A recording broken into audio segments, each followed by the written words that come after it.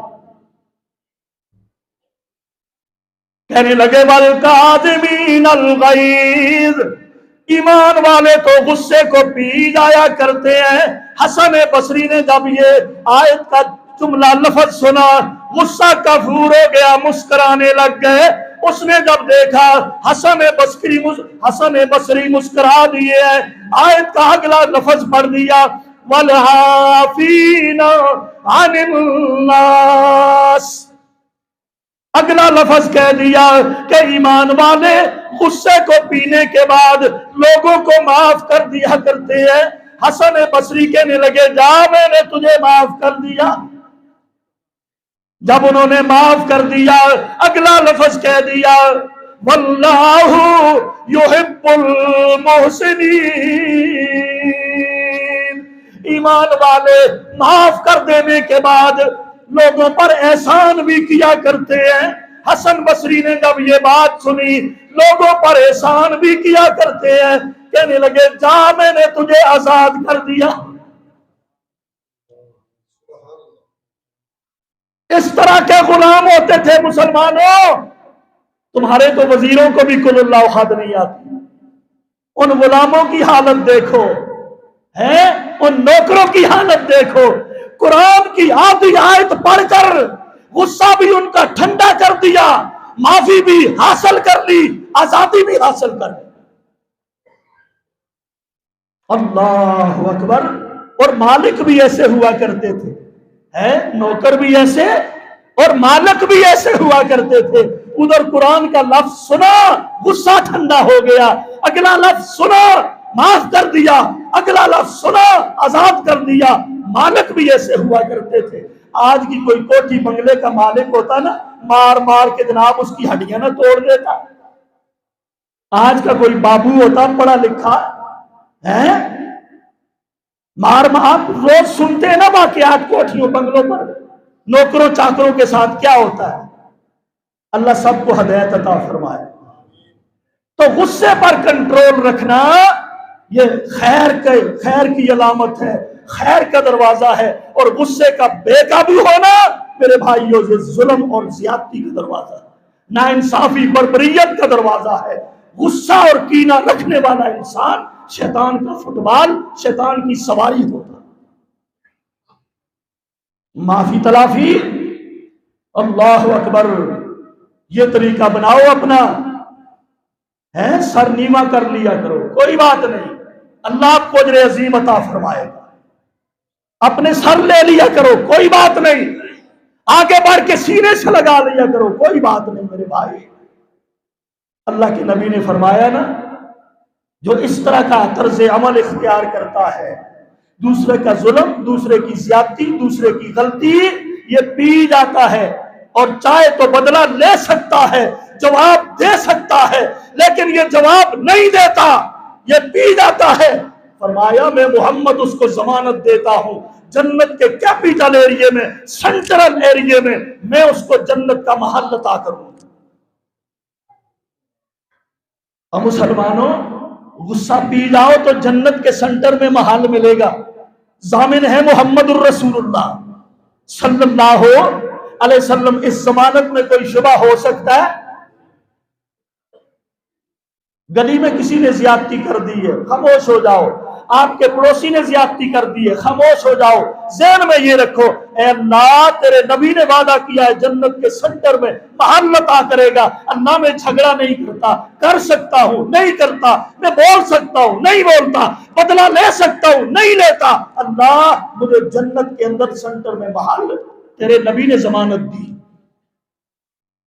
مومن کا طرز عمل یہ ہونا چاہیے نا، ہوگا انشاءاللہ. اپنے غصے کے ذریعے شیطان کو اپنے اوپر حاوی کبھی نہ ہونے. اللہ توفیق عطا فرمائے. اور میرے بھائیوں، نبی کریم صلی اللہ تعالی علیہ وسلم اپنی مجلس میں اپنے صحابہ کے ساتھ تشریف فرمائے. ارشاد فرمایا اللہ کے پاک نبی نے ابھی ایک جنتی آئے گا مسلمانوں، ایک جنتی آئے گا. صحابہ کرام کے دل میں جناب بڑی طلب پیدا ہوئی، خواہش پیدا ہوئی، ہم اس جنتی کو دیکھیں گے، کون آئے گا؟ دروازے سے دیکھا، ایک غریب آدمی آیا ہے، جناب اس کی داڑھی سے وضو کے پانی کے قطرے ٹپک رہے ہیں، ہاتھ کے اندر اپنی پھٹی پرانی جوتی پکڑ رکھی ہے، جوتی سائیڈ پہ رکھتا ہے، نماز پڑھنے لگ گیا۔ اللہ کے نبی نے فرمایا ہاں ہاں یہی جنتی ہے۔ خاموش ہو گئے۔ دوسرا دن ہوا، پھر فرمایا جنتی آنے والا ہے۔ صحابہ کہتے ہیں آج ہم دیکھیں گے کون ہے، دیکھا تو وہی کل والا تھا۔ تیسرا دن ہوا، پھر جناب اللہ کے نبی نے فرمایا آج پھر ایک جنتی آئے گا، دیکھا تو تیسرے دن بھی وہی غریب آدمی، وہی پرانی پھٹی جوتی، وہی وضو کے پانی کے قطرے، غریب پھٹا پرانا لباس۔ حضرت عبداللہ بن عمر بن عاص کہتے ہیں رضی اللہ تعالیٰ عنہ، میرے دل میں یہ خواہش پیدا ہوئی، آج 3 دن ہو گئے، اللہ کے نبی کہتے ہیں جنتی آئے گا، یہی آتا ہے، جنتی آئے گا، یہی آتا ہے، جنتی آئے گا، یہی آتا ہے۔ 3 دن ہو گئے جنت کی بشارت ملتے ہوئے، میں اس کا مہمان کیوں نہ بنوں، دیکھوں یہ عمل کیا کرتا ہے۔ کہتے ہیں نماز کے بعد میں اس کے ساتھ ہو لیا، اور میں نے کہا اے اللہ کے بندے میں تیرا مہمان رہنا چاہتا ہوں، میں اس کے ساتھ چلا گیا، میں نے اس کے ساتھ رات گزاری۔ بعض روایات کے مطابق 3 دن ان کے ساتھ رہے، ان کی راتوں کو دیکھا، ان کے دنوں کو دیکھا، ان کی نمازوں کو دیکھا، اس کے اعمال کو دیکھا۔ ہمیں تو پرواہ ہی نہیں ہوتی نا، کوئی جو کرتا ہے کرے، اچھا ہے اچھا ہے، کہتے ہیں جی بس اب جو ہے اپنے لیے ہوگا جی، ہمیں اس سے کیا غرض۔ لیکن صحابہ میں جو جستجو تھی جنت کو پانے کی، اللہ اکبر۔ جب 3 دن گزر گئے اور اجازت لی تو اس نے کہا کیوں اللہ کے بندے عبداللہ آپ کیوں آئے تھے، وجہ تیرے آنے کی کیا تھی، میرے مہمان بننے کی کوئی کام بتاؤ۔ تیسرے دن پوچھا، اسی کے پہلے دیہڑے ہی پوچھنے ہیں، چاہ پیسو کے پانی، مطلب اٹھو ہیں تے پتری گلی پکڑو، چاہ پینی ہے تے پیو، پانی پینے تے پیو، اٹھ کے چلو، سیدھی جڑی گل ہے۔ لیکن وہ 3 دن مہمان بنا، تیسرے دن خود یہ جانے لگے تو کہا آپ کا کام کیا تھا جی؟ اللہ اکبر۔ اسی لیے اللہ نے ان کو رضی اللہ کے سرٹیفکیٹ عطا فرمائے۔ کہا جی بات جی میں آپ کا عمل دیکھنے آیا تھا، 3 دن ہو گئے میں نے آپ کو دیکھا، اور جناب آپ نماز پڑھتے ہو، ہم بھی پڑھتے ہیں، تہجد پڑھتے ہو، ہم بھی پڑھتے ہیں، اور جناب صدقے خیرات کے لیے آپ کے پاس ہے ہی کچھ نہیں، اور پیغمبر نے آپ کو 3 دن جنت کی بشارت سنائی ہے، کوئی خاص عمل تو ہم سے زیادہ آپ میں نظر نہیں آتا۔ وہ مسکرا کے کہنے لگا صحابی ایک عمل میرا اپنا ذاتی بھی ہے، خفیہ بھی ہے، اللہ کو پتا ہے، شاید وہ اس کی وجہ سے ہوگا۔ کہنے لگے بتائیے گا وہ عمل کیا ہے؟ کہنے لگے جناب کوئی بندہ مجھ سے ظلم کرے، زیادتی کرے، سارا دن کرے، کتنا بڑا ظلم کرے، نا انصافی کرے، میں جواب نہیں دیتا، اور دوسری بات یہ ہے رات کو چارپائی پر سونے کے لیے قدم بعد میں رکھتا ہوں، پہلے میں اپنے مسلمان بھائی کو معاف کر کے سوتا ہوں، دل سے معاف کر کے سوتا ہوں، میں کینہ لے کے نہیں سوتا، میں بغض لے کے نہیں سوتا، میں دل میں نفرت لے کے نہیں سوتا، عداوت لے کر میں نہیں سوتا، میں سب کو دل سے معاف کر کے سوتا ہوں۔ حضور نے فرمایا ہاں اس معافی والے عمل کی وجہ سے اللہ پاک نے اس کو جنت کی بشارت سنائی ہے، 1 بار نہیں 3 بار سنائی ہے۔ یہ ہے معافی کا نتیجہ۔ غصے کا نتیجہ تباہی اور بربادی، قتل و غارت گری، خون ریزی، اور معافی تلافی کا نتیجہ محبت ہے، پیار ہے، معافی کا نتیجہ ہے میرے بھائیو اتفاق اور اتحاد ہے، پھر معافی کا نتیجہ ہے جنت الفردوس کی صورت۔ اس لیے غصہ آئے تو معافی والا راستہ اختیار کرو، وہی آپ کے لیے جنت میں کیپٹل محل تیار ہے۔